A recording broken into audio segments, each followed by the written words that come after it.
नमस्कार दोस्तों, मैं अंकुर उपाध्याय स्वागत करता हूं आप सभी का एक बार फिर से अपनी नई वीडियो में।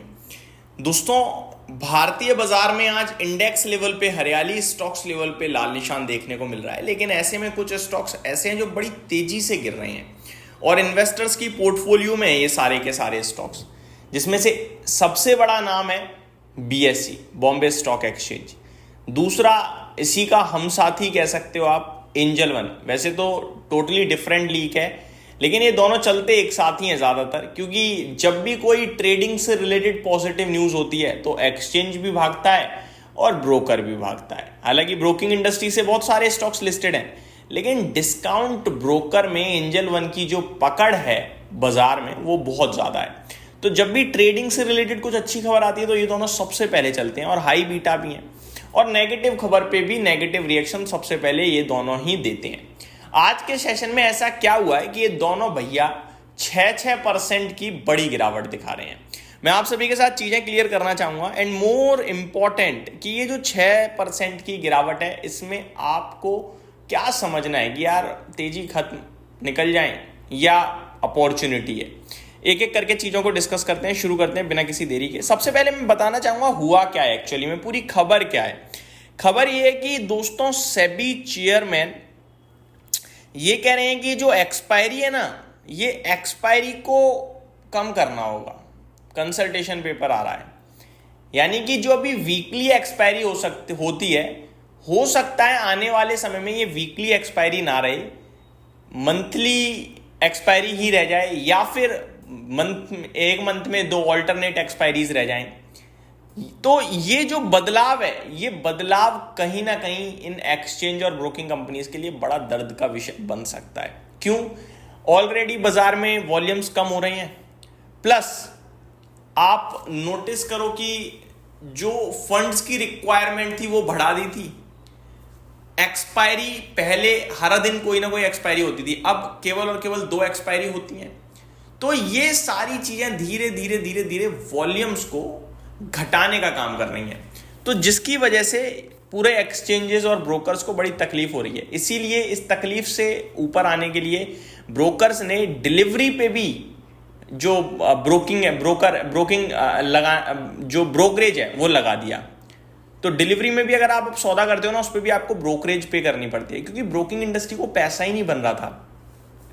तो आज भी खबर कुछ यही आते हुए दिख रही है, जिसके बाद ये स्टॉक्स आपके लिए टूटते हुए दिख रहे हैं। इसका फर्क है, फाइनेंशियल लेवल पे फर्क पड़ेगा। सवाल ये उठता है कि करना क्या चाहिए। मैं आपको बताना चाहता हूं, India's market regulator is planning to increase the tenure and maturity of equity derivative contracts, its chairman Tuin Kanta Pandey said on Thursday, as it looks to curb trading in a segment where more than 90% of traders suffer losses. ये कह रहे हैं हम trading को कम करना चाहते हैं, क्योंकि 90% से ज़्यादा तो ट्रेडिंग में लॉस करते हैं, तो क्यों ना इसे कम किया जाए, सट्टा बाजारी बंद कराई जाए। बहुत बढ़िया डिसीजन है भाई, लेकिन कंपनियों का तो फायदा हो रहा था उससे, वो दिक्कत में दिख रही है आपको सामने स्क्रीन पे। A surge in derivative trading over the last few years, driven in part by retail investors, has prompted the Security and Exchange Board of India to limit the number of contract expiries in and increase lot sizes to make such trades more expensive. तो lot size बढ़ाने की बात कर रहे हैं, और महंगा हो जाएगा लॉट साइज अगर बढ़ा तो। ऑलरेडी बढ़ाया, ये आपने नोटिस किया होगा। लॉट साइज के साथ साथ जो ये एक्सपायरी रेगुलर आ रही है, इन्हें कम करने की बात चल रही है। आगे पढ़ें तो क्या लिखा हुआ है, the plan to extend the tenure of such contract is at conceptual stage, Pandey said at the sideline of an industry event. Still, shares of stock exchange operator BSE and discount broker Angel One slide 5% each. Derivative trading contributes more than 50% to BSE's revenue and 3/4 to that of Angel One. तो BSc का तो 50% धंधा भैया trading से आता है, revenue की बात करें तो। वहीं अगर हम बात करें एंजल वन की, तो यहाँ भी लिखा है 3/4 है, तो आप ये कह सकते हो 1/4% समथिंग, यहाँ पे आप 1/3% समथिंग यहाँ भी आ रहा है आपका धंधा। तो ओवरऑल देखा जाए तो एक काफ़ी नेगेटिव पॉइंट है जिसकी वजह से आपके लिए गिरते हुए दिख रहे हैं। साथ ही साथ सेबी का एक अनलिस्टेड शेयर्स को लेकर भी रूल आने जा रहा है, वो मुझे बड़ा पसंद आ रहा है, जिसके बारे में मैं दिन के दौरान बात करूंगा। अब बात तो ये करते हैं कि भैया क्या करें। 7% BSE नीचे खड़ा है, 6% एंजल वन। दोस्तों मेरा मानना है दोस्तों कि ये जो कहानी है ना BSE या एंजल वन की, ऐसा नहीं है ये अचानक हुआ है, ये बड़े लंबे समय से बातचीत चल रही है इसको लेकर। कभी आता है होगा ऐसा, कभी होता है कि इसके बारे में हम नहीं सोच रहे हैं। तो मेरे हिसाब से ये कि ये कंपनियों को कहीं ना कहीं एडजस्ट करना पड़ेगा, आज नहीं तो कल। और ये एक स्टेप ऐसा होगा जो हित में होगा इन्वेस्टर्स के। और अगर ट्रेडिंग रुकेगी तो डिलीवरी में वॉल्यूम्स आएगा, लोग ट्रेडिंग करने वाले कहीं ना कहीं करेंगे ही करेंगे, जैसे कि इंट्राडे पे उतर आएंगे। लेकिन अच्छी बात यह है कि ट्रेडिंग को बढ़ावा नहीं दिया जा रहा है, जो कि पॉजिटिव है। आज नहीं तो कल लोगों को समझ में आ जाएगी ये बात। और ब्रोकिंग और एक्सचेंज की बात करें तो इनके लिए दिक्कत जरूर है, लेकिन ऐसा नहीं है कि उभरेंगी नहीं है। कुछ समय के लिए प्रॉब्लम रहेगी, लेकिन फिर से चीज़ें सही हो जाएंगी। तो अभी के लिए जो ये खबर है वो डेफिनेटली थोड़ी नेगेटिव है, और अगर कुछ ऐसा होता है तो फिर इनमें एक शार्प करेक्शन और दिख सकती है।